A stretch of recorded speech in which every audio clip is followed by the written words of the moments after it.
ሰላም ጤና ይስጥልኝ ውድ የጀንበር ሚዲያ ተከታዮች እንደተለመደው አዳዲስና ወቅታዊ መረጃ ይዘን መተናል። አብራችሁን ቆዩ። በቅድሚያ ርዕሰ ዜና። ጠቅላይ ሚኒስትር ዶክተር አብይ አህመድ የቻይና የውጭ ጉዳይ ሚኒስትር ዋንግ ዪን በብሔራዊ ቤተ መንግስት ተቀበሉ። በቡርኪና ፋሶ የመፈንቅለ መንግስት ሴራ ከሸፈ የቀድሞ ሜሪ ዳሚባ ዋና አቀናባሪ መሆናቸው ተገለጸ። ልብ ካለህናና ያዘኝ እየጠበቅኩ ነው ፕሬዝዳንት ጉስታቮ ፔትሮ ለዶናልድ ትራምፕ። የአሜሪካ ኮንግረስ አባል ክሪስ ስሚዝ እስራኤል ለሶማሊላንድ እውቅና መስጠቷን በአዎንታ ተቀበሉ። በደቡብ አፍሪካ 40 ሜትር ጥልቀት ካለው የውሃ ግድብ አፋፍ ላይ ከነበረ ጀልባ 4 ሰዎች ተረፉ። አርዕስተ ዜናን በማስቀደም ጀምረናል። አሁን ደግሞ ወደ ዝርዝሩ።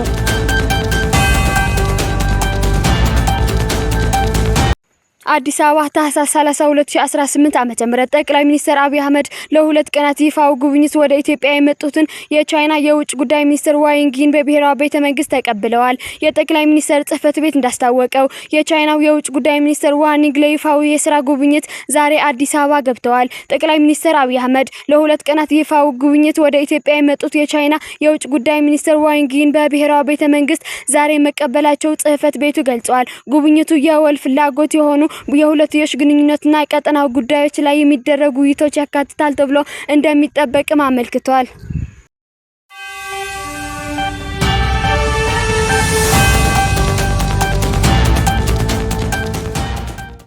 የቡርኪና ፋሶ የደህንነት ሚኒስተር መሐሙድ ሳና በቴሌቪዥን በተላለፈ ቪዲዮ መልእክት ላይ የሚከተሉ ዝርዝሮች አጋርተዋል። በታህሳስ 25 ሀገሪቱን የማተራመስ ሙከራው ታቅዶ ነበር። አቀናባሪዎቹ ኢብራሂም ትራውሬና በርካታ ወታደራዊ ሲቪል ባለስልጣናት ለመግደል የድሮን ጣቢያን ከጥቅም ውጭ ለማድረግና በመቀጠልም በውጭ ኃይሎች የሚደረግ የመሬት ላይ ወታደራዊ ጣልቃ ገብነት ለማድረግ አስበው ነበር።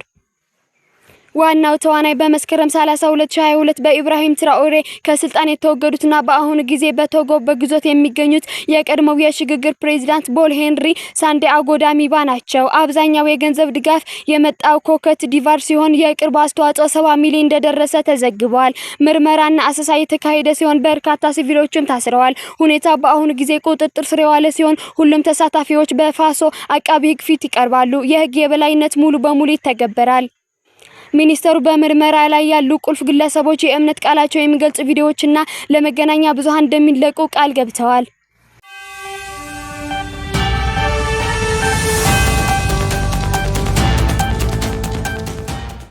የላቲን አሜሪካ ፖለቲካ ወደ ከፋ ደረጃ መሸጋገሩን የሚያሳዩ ንግግሮች ከኮሎምቢያ ተሰምተዋል። የኮሎምቢያ ፕሬዝዳንት ጉስታቭ ፔትሮ አሜሪካ በጎረቤት ሀገር ቬንዙዌላ ላይ የፈጸመችውን ወታደራዊ እርምጃ ተከትሎ በፕሬዝዳንት ዶናልድ ትራምፕ ላይ ጠንከር ያለ ትችት ሰንዝረዋል። አሜሪካ የቬንዙዌላ ፕሬዝዳንት ኒኮላስ ማዱሮን በቁጥጥር ስር ማዋላን በጽኑ የተቃወመች ፔትሮ ሰኞ ዕለት ባደረጉት ንግግር ዋይት ሃውስን በግልጽ ተፈታትነዋል። ፕሬዝዳንቱ በንግግራቸው ናና ያዘኝ እዚህ እየጠበቅኩ ነው በማለት ለትራምፕ ቀጥተኛ ጥሪ አቅርበዋል። አሜሪካ በኮሎምቢያ ላይ ወታደራዊ ጥቃት ለመሰንዘር የምታስብ ከሆነ ሀገሪቱ ወደ ማያልቅ ጦርነት እንደምትገባ ፔትሮ አስጠንቅቀዋል። የገበሬዎች አመጽ ቦምብ የሚጥሉ ከሆነ ገበሬዎቹ በተራሮች ላይ ወደ ሺህ የሚቆጠሩ አማጽያን ይቀየራሉ ብለዋል። ዳግም ትጥቅል ስለማንሳት ቀደም ሲል የሽምቅ ተዋጊ የነበሩት ፔትሮ ዳግመኛ መሳሪያ ላለመንሳት ምለው የነበረ ቢሆንም ስለናት ሀገር ከሆነ ግን በድጋሚ መሳሪያ ነሳለው ሲሉ ዝግጁነታቸውን ገልጸዋል።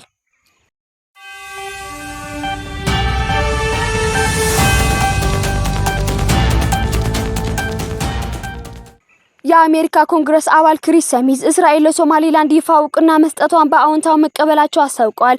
ስሚዝ የአሜሪካን ጨምሮ ሌሎች ሀገራት ተመሳሳይ እርምጃ እንዲወስዱም ጥሪ አቅርበዋል።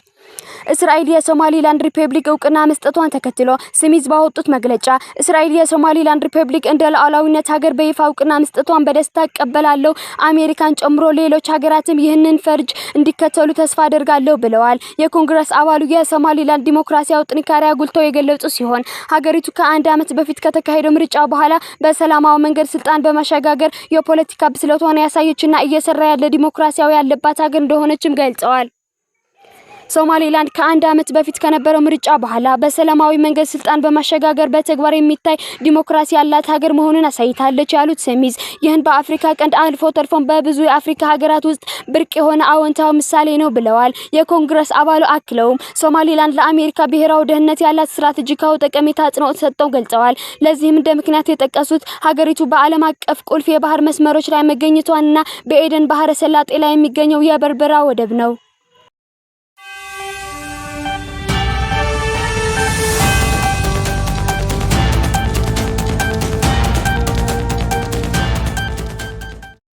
በደቡብ አፍሪካ 40 ሜትር ጥልቀት ካለው የውሃ ግድብ አፋፍ ላይ ከነበረች ጀልባ 4 ሰዎች ተረፉ። ጀልባዋ የሞተር ብልሽት ካጋጠማት በኋላ ከፍተኛ መጠን ያለው ውሃ ግድቡን አልፎ በሚፈስበት አደገኛ በሆነ ሁኔታ ተንሳፋ ለመውረድ ስትቃረብ የማዳን ስራው ተጀመረ። ጀልባዋ በግድቡ ላይ ተንሳፋ ከመውረዷ በፊት ሁሉም ተሳፋሪዎች በተሳካ ሁኔታ መታደግ ተችለዋል።